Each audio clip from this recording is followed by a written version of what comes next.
कहते हैं। पैगंबर इसलिए बोलते हैं जो हमें अंबर से पैगाम लाके दे। अंबर यानी आसमान। इसीलिए कुरान को आसमानी किताब बोला गया है कि ये आसमान से नाजिल हुई है। जबकि ये नहीं समझ पा रहे हैं कि वो आसमान कोई ये वाला आसमान नहीं है ऊपर वाला, कि वहां कोई बैठा हुआ है और आसमान से कुछ आयतें सुना रहा है। आसमान वो ऊपर वाला नहीं है।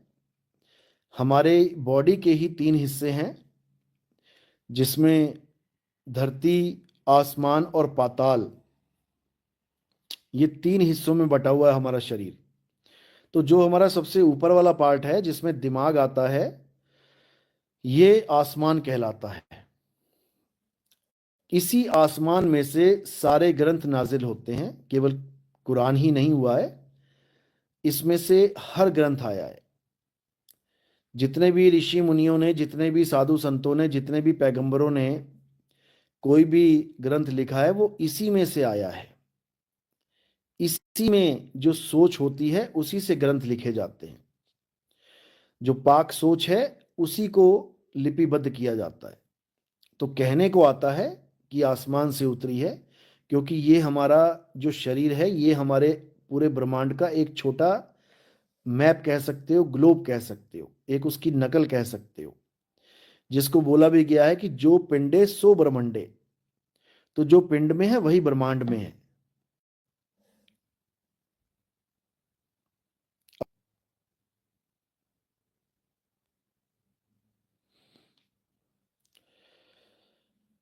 माया का ही खेल है भाई, माया का खेल है सारा ही है।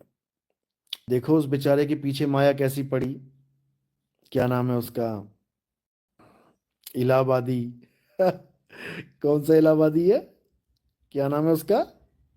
आजकल सब उसके पीछे पड़े हुए हैं। क्या नाम है भाई? इलाहाबादी। क्या नाम था?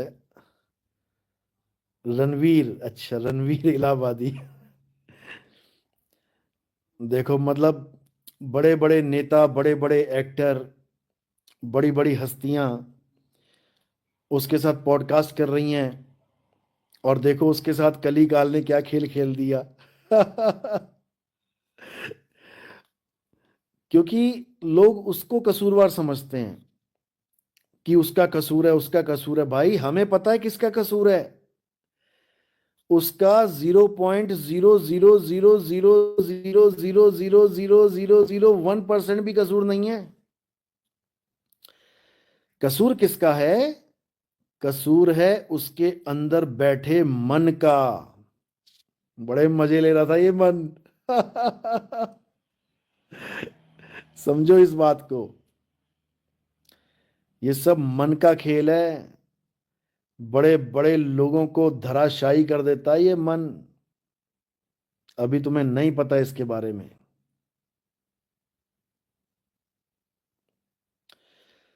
अरे जो 24 घंटे नारायण नारायण करता है, वो ना समझ पाया मन के खेल को।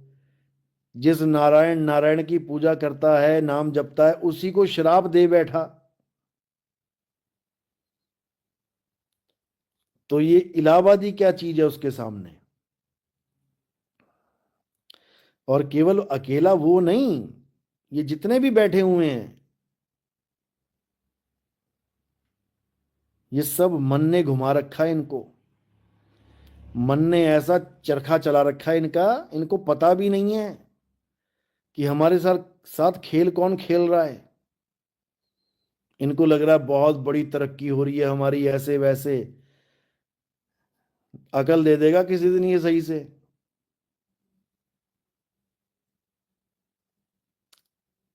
समझ लो।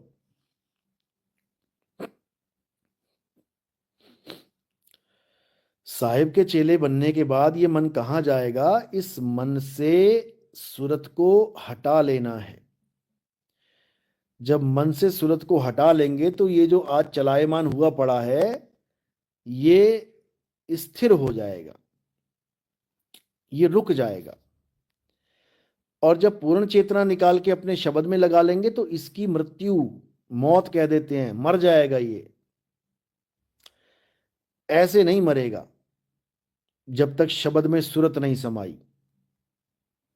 ऐसे नहीं मरेगा, भले शरीर मर जाए लेकिन मन नहीं मरेगा, ना माया मरेगी, क्योंकि ये दोनों एक स्वरूप हैं, निराकार स्वरूप हैं। इसलिए साहिब ने कहा माया मरी ना मन मुआ, और मरी मरी गया शरीर, आशा तृष्णा ना मोई, कह गए संत कबीर।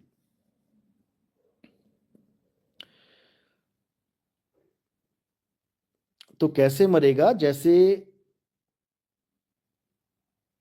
तुम कोई भी फिल्म देख रहे हो, कोई भी कार्य कर रहे हो, और तुम्हें एकदम फोन आ जाए कि तुम्हारे बच्चे का एक्सीडेंट हो गया है, उसी वक्त तुम्हारा ध्यान उस फिल्म में से एकदम निकल आएगा। अब वो अकेली चलती रहेगी, कोई देखने वाला नहीं उसको। वरना उसी फिल्म को देख के ठाके भी लगा रहे थे, हंस भी रहे थे, एंजॉय भी कर रहे थे, सब कुछ चल रहा था, लेकिन एक फोन की वजह से सारा खेल ही खत्म हो गया मन का, और तुम सीधे अपने ठिकाने पे पहुंचे। इसी प्रकार ये जितना मन झूठे सुख दे रहा है, आनंद दे रहा है, ये सब फीके पड़ जाएंगे। नौ द्वार नहो दर फीके,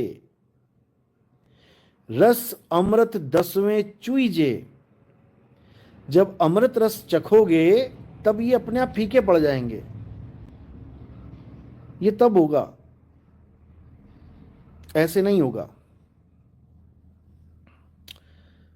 अंजलि कुमारी, गुरुजी मेरे घर में शांति नहीं रहती है,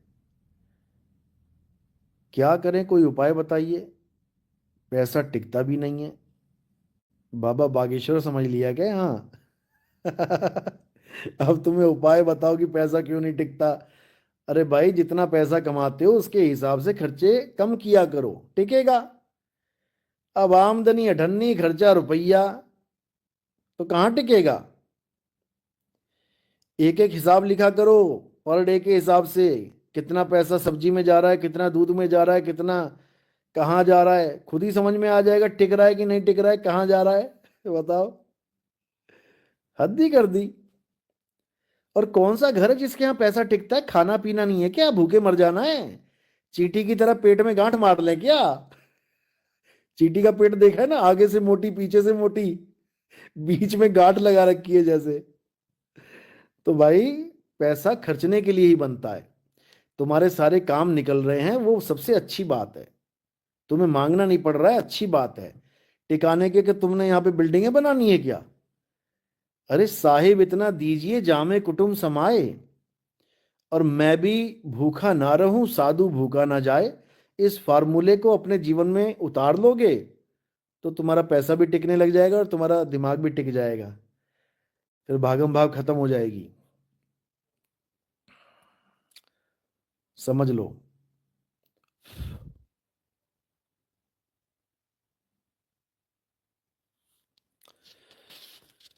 हमारी असंतुष्टि का कारण केवल हमारा मन है।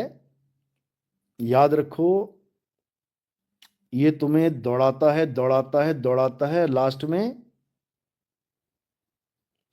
में तुम्हें निपटा देता है, निपटा देता है ये। खूब दौड़ाएगा, खूब पैसा इकट्ठा कर लो, खूब कर लो, खूब कर लो, उसके बाद क्या होगा?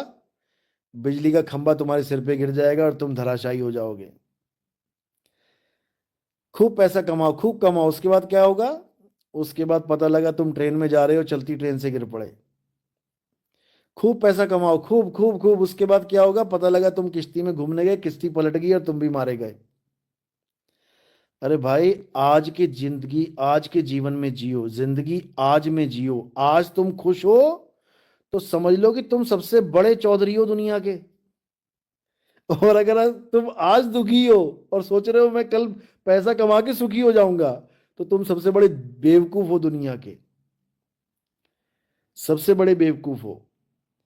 यहां पे करोड़पति भी मरेगा, यहां पे रोडपति भी मरेगा। बस बात इतनी है कि खुश होके कौन जाएगा यहां से, और सड़ सड़ के कौन जाएगा, दुखी होके कौन जाएगा। लोग कहते हैं मेरे जी में दुख ही दुख है, मैं 14 साल से दुखी हूं, मैं 20 साल से दुखी हूं। अरे एक दिन एंजॉय करके देखो ना, एक दिन एंजॉय करके देखो, fully enjoy, fully loaded enjoy. भूल जाओ कि तुम गरीब हो, भूल जाओ कि तुम दुखी आत्मा हो, छोड़ो सब कुछ। और एक बार जो तुम्हें पसंद है वो खुले दिल से करके देखो। ट्रैवलिंग पसंद है, निकल जाओ कहीं पर भी, देखो ना मजा आ जाए जीवन का तो। डांस पसंद है, लगाओ कुंडी, लगाओ जरा 52 गज का, देखो फिर क्या होता है। खुश होने का जरिया चाहिए बस। खुश होने के बहुत तरीके हैं, जो तुम्हें अच्छा लगे वो करो तुम। एक दिन करके देख लो, एक दिन करके देख लो, तुम्हें समझ में आ जाएगा कि जीना कैसे है। घुट घुट के नहीं जीना यार, यहां पर बड़ी बड़ी बिल्डिंगें छोड़ के नहीं जानी दूसरों के लिए। तुम खड़ी करते मर जाओगे, कोई और आके बैठ जाएगा।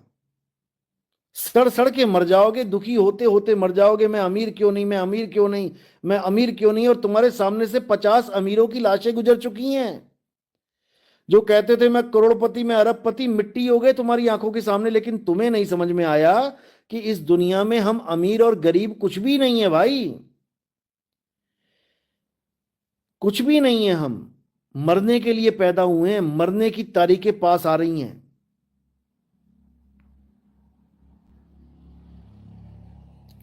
समझ लो। आ गया रामपाल का चेला, द वे ऑफ सतलोक। सतगुरु तत्वदर्शी संत की शरण में जाकर, नाम भी लिख दे भाई, नाम लिखने में शर्म आ रही है क्या?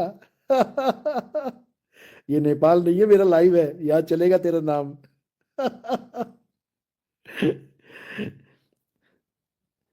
तत्वदर्शी संत लिख तो दिया, इसका मतलब भी पता है? इसका मतलब क्या होता है? तत्वदर्शी संत शब्द में ही अर्थ छुपा है, लेकिन इन निकम्मों को इतना भी समझ में नहीं आ रहा कि तुम बोल क्या रहे हो और दे क्या रहे हो। तत्वदर्शी संत कर करके इन्होंने मंत्रदर्शी संत बना दिया उसको। बताओ। अरे तत्वदर्शी संत और मंत्रदर्शी संत में जमीन आसमान का अंतर होता है। तत्वदर्शी, हाँ, तत्वदर्शी का मतलब होता है जो तत्वों का दर्शन करवाए,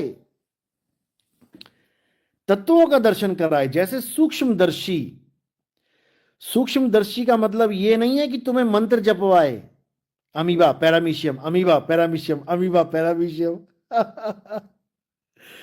सूक्ष्मदर्शी का मतलब है जो सूक्ष्म से भी सूक्ष्म पर या खुली आंखों से नहीं दिख सकता, उसको माइक्रोस्कोप से दिखवाए। माइक्रोस्कोप को सूक्ष्मदर्शी कहते हैं, वो भी संत ही है। बस संत लगा दो, तुम्हारे संत को खुली आंखों से वो दिख नहीं रहा होगा जो माइक्रोस्कोप को दिख रहा है। असली तत्वदर्शी संत तो माइक्रोस्कोप है, जो सूक्ष्म से सूक्ष्म तत्व को भी 100 पावर 1000x पावर में दिखा दे। तत्वदर्शी संत के साथ सूक्ष्मदर्शी संत भी बन जाएगा वो, बिल्कुल। तो ये केवल लिखते हैं तत्वदर्शी संत, इनको ABCD नहीं पता कि तत्वदर्शी कहते किसे हैं, इसीलिए नेपाल में चुन चुन के पकड़ते हैं इन लोगों को। अगर ये संत होते, तत्व का दर्शन करवाने वाले संत होते, तो गीता अध्याय 2 16वां श्लोक पढ़ो जरा, क्या कह रहा है। अध्याय 2 16 श्लोक में तत्वदर्शी संत की डेफिनेशन लिखी है कि होता क्या है तत्वदर्शी संत। लिखना आसान है, किसी के भी आगे लिख दो तत्वदर्शी संत। निकम्मो, इस दुनिया में 2 प्रकार के तत्व होते हैं, एक असत तत्व और एक सत तत्व। उसमें साफ लिखा है कि जो तत्व बने और बिगड़ जाए, जो तत्व पल पल बदले, जो सदा एक सा ना रहे, वो असत तत्व होता है। और सत तत्व क्या होता है? जो सदा एक सा रहे, अखंड अविनाशी, जो कभी बदले ना, उसे सत तत्व कहते हैं। तो तत्वदर्शी क्या करता है? तत्वदर्शी संत असत्य को छुड़वा के सत्य का लखाव कराता है। इसी को बोला है, सोई गुरु पूरा कहावे, दो अक्षर का भेद बतावे, एक छुड़ावे। असत्य तत्व और उसके तत्वों के नाम छुड़वा दे, एक लखावे। सत्य तत्व अर्थात आत्म देव का लखाव करा दे, तब प्राणी निज घर को जाए। बात खत्म हो गई। हिंदू है, मुसलमान है, सिख है, ईसाई है, इससे कोई मतलब ही नहीं है, क्योंकि सबका अल्लाह, सबका रब, सबका खुदा, सबका वाहिगुरु, सबका भगवान सत्य ही है। सत्य ही है, असत्य किसी का भी भगवान नहीं है। मुसलमानों में बुत परस्ती इसीलिए मना करी गई है क्योंकि बुत असत तत्व है, असत्य है, बुत बनता और बिगड़ जाता है, असत्य है। गीता में आत्मा में रमण करने की बात इसीलिए बोली गई है। मंदिर में रमण नहीं करना है, पत्थरों में रमण नहीं करना है, रेत में रमण नहीं करना है। अध्याय 3 17वां श्लोक आंख खोल के पढ़ लो, तत्वदर्शी संत के चेलों। हे अर्जुन, जो अपनी आत्मा में रमण करते हैं, जो अपनी आत्मा में तृप्त हैं, जो अपनी आत्मा में संतुष्ट हैं, उनके लिए कोई धार्मिक कर्म कर्तव्य लागू ही नहीं होता, लागू ही नहीं होता। और तुम मंत्र जपाने में लगे पड़े हो। कहता तो तेरा बेड़ा गर्क होवेगा। ऐसे ही बोलते थे रामपाल जी महाराज। कहता तेरा बेड़ा गर्क हो, बेड़ा गर्क अपना हो गया, बेड़ा अपना गर्क करवा लिया और लोगों को बेड़ा गर्क करते फिरते थे। तो भाई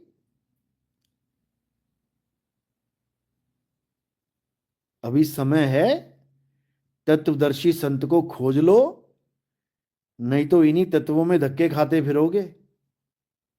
समझ लो, इन्हीं तत्वों में आओगे जाओगे जो श्वासों की डोर पकड़ के बैठे हो।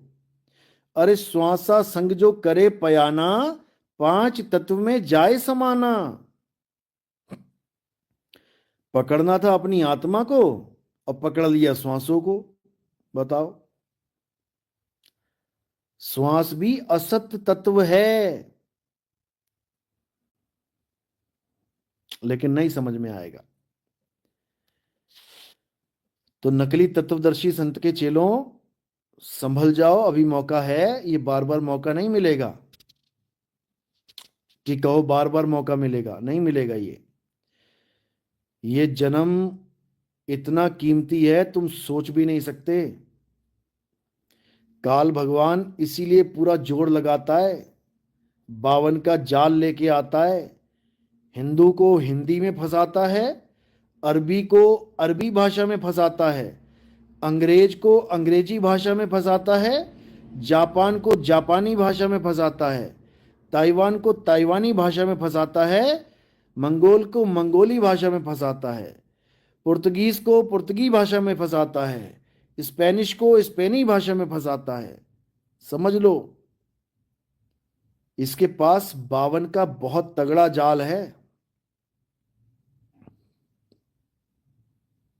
हालत खराब हो जाएगी। इसीलिए कबीर साहब समझा रहे हैं, 52 के जंजाल में फंस गया ये संसार, पूरा संसार बोला है 52 के जंजाल में फंस गया। केवल हिंदू या केवल मुसलमान या केवल सिख या केवल ईसाई, ये नहीं, सारे के सारे 52 में उलझे पड़े हैं। कोई सोच रहा है मैं हनुमान जी की आरतियां गा लूंगा, शिव जी की चालीसा पढ़ लूंगा, माता दुर्गा की चालीसा पढ़ लूंगा मेरी मुक्ति हो जाएगी। 52 अक्षर है, 52 अक्षर है, काखा गा है। कोई सोच रहा है मैं नमाजें पढ़ लूंगा, 5-5 नमाजें, मैं कुरान पूरी पढ़ लूंगा, मैं हदीसें पढ़ लूंगा, मेरी मुक्ति हो जाएगी। 52 अक्षर हैं। अक्षर है बोलने लिखने पढ़ने वाले, मेड बाय ह्यूमन। कोई सोच रहा है मैं गुरु ग्रंथ साहब पढ़ लूंगा, मैं वाहिगुरु वाहिगुरु वाहिगुरु करके पार हो जाऊंगा। 52 अक्षर हैं। अक्षरों का जाल है। कोई सोच रहा है मैं अंग्रेजी में जीसस क्राइस्ट के आगे खूब अंग्रेज बन जाऊंगा, चौड़े में खूब प्रेयर करूंगा मैं, हालेलुया हालेलुया।